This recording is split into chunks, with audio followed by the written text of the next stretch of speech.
Edward Jenner, the man to pioneer vaccinations. He grew up in Europe. He was born in Gloucestershire, in the United Kingdom. He studied in London and then moved back to Gloucestershire. Many plagues and epidemics in Europe at that time included the bubonic plague,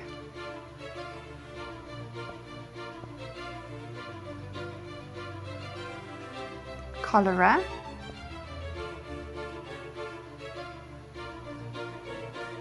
and typhus.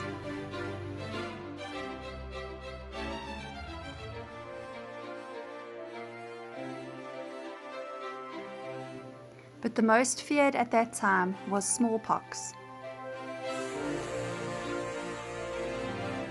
As a medical student, Jenner heard from the milkmaids that they would not get smallpox because they had had cowpox, which is a different strain of the virus that causes smallpox. After examining many people who had suffered from cowpox and taking lots of notes, Jenner was ready to try a dangerous experiment.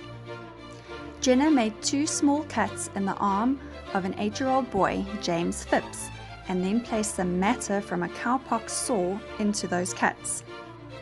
Once James recovered from the cowpox, they redid the test with matter from a smallpox sore. This was the greatest test. Days passed and James did not show any signs of smallpox. Jenner's experiment had been successful. The word vaccine comes from the Latin word vacca for cow.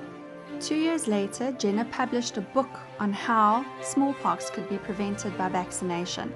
It took several years before his methods were accepted, but eventually honor was showered upon him and he became the physician to the king and the queen. In spite of his success, he remained a modest, humble and generous man, using much of his money for others, and he ended his days working quietly as a country doctor.